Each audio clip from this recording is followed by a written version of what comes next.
What measures the river when the river forgets itself? It is told that a small cup once asked that very question at the feet of a farmer, and the farmer listened until the water answered, quiet as breath, guiding his hand forward, slowly pouring, and then he walked toward his fields.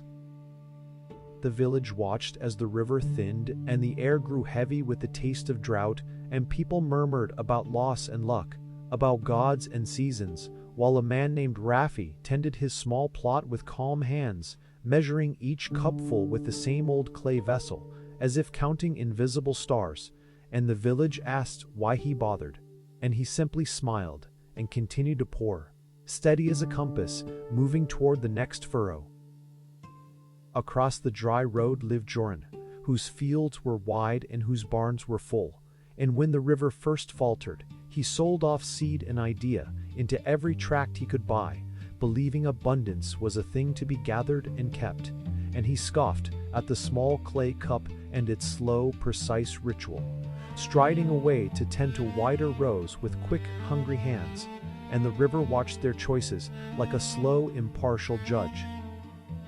Some say the river itself told the people a riddle: one cup keeps a plant alive, but 1,000 cups will neither coax rain nor steady the heart.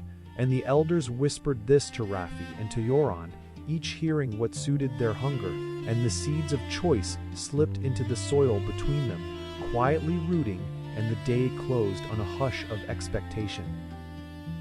When the sun climbed again, the first signs returned in the fields. Some shoots stood with green defiance, others bowed their heads, and neighbors counted losses and made plans. Rafi adjusted his measure by a hair and watched the rows he'd tended that way, while Joran boasted of his wide furrows. The land waited, patient and exacting, for what each man would do next.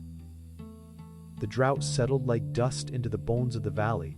The sky was a sheet, the river a thin braid, and people learned to step lightly around its banks. Every morning the village counted not only water but trust, and hope grew thinner as wells fell silent, so the question of how to use what remained became louder than any festival bell, and choices hardened into plans. Rafi began to mark small stones at the edge of his field, one stone for each cup he would pour at dawn, another for the evening pour, and neighbors watched that slow ritual as if a new law had been written in plain sight. People muttered about thrift and about stinginess, but Rafi's harvest was a promise kept to the earth, and his hands never trembled as he moved the stones, steady as ritual, and the work continued. Joran did the opposite. He widened his channels and sent servants to pull more water, while he argued that a great harvest now would buy him refuge later, and so he filled barrels and piled sacks as though storing summer for an endless winter, and his barn swelled while the river shrank.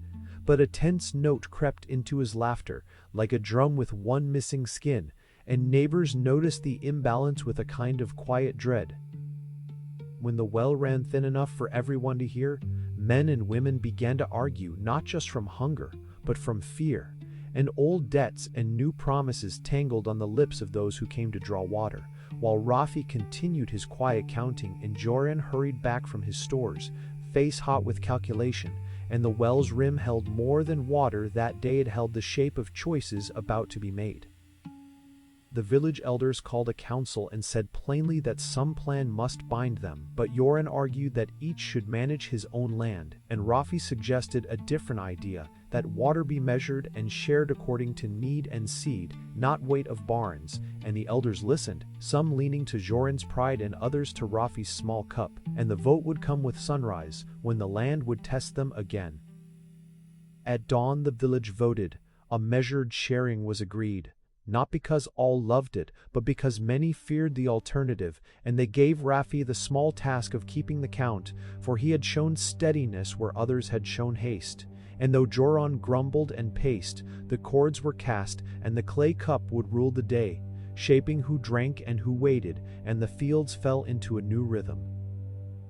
Rafi did not enjoy authority. He felt it like a borrowed cloak, and when fields pleaded for more, he refused to relent, trading small comforts for the sake of a pattern that promised survival.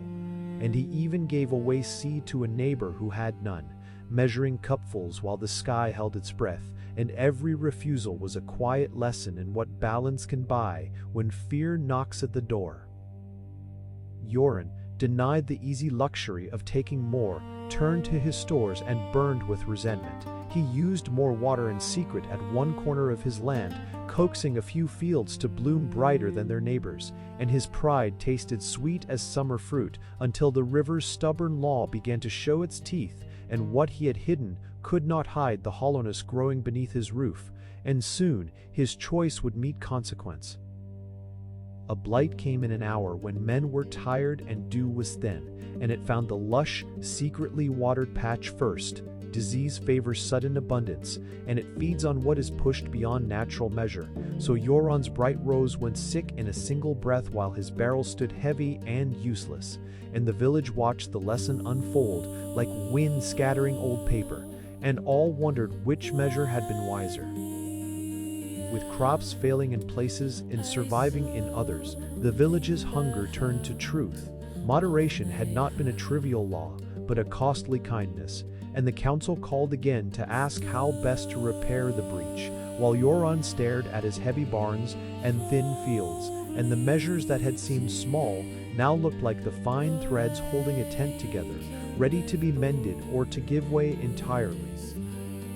Spring returned thinly, and the harvest came with a careful step. Many fields, tended by measured hands and shared water, bore grain enough to fill bellies and seed store, while some wealthy barns still stood heavy, but their furrows had little left to show, and the village learned at last that steadiness wins, not by flash but by trust. So they walked their rows together and counted what remained, and the air tasted faintly of relief.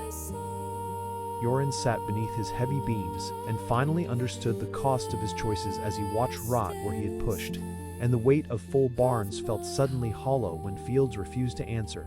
And he came to Rafi and without boast or excuse, asked how to help repair what had been lost, and in that asking there was the first inch of change, for pride that becomes a tool can sometimes be reshaped into care. They made a new compact, measured limits, shared reserves, and the teaching of the clay cup would be written in the stones at the well, so children would know the measure before greed could teach them otherwise, and Joran helped mend channels and taught his workers to count and to wait, and the village bound their fortunes not to barns but to the careful pulse of the river and the small cup that kept rhythm, and harmony was a slow stitch they sewed together. When the season closed, the elders told a new story at the hearth, of the man who measured and of the man who hoarded, of a river riddle answered in cups and stones, and of how abundance that outruns need becomes a brittle thing. So they taught that balance is not merely a rule, but a living practice, to be tended like any field, and the hearth held these words like a flame to be guarded. In the end, the river ran slower but steadier. Fields bore according to measure, and the village learned to treat resources like seeds and promises counted, reserved, and shared so. Their future would not hang on the whim of a single season. Financial lessons follow plainly. Measure your use, reserve for drought, diversify where you can, and share wisely so community becomes a net instead of a trap. And that is how the valley kept living, full of careful hope.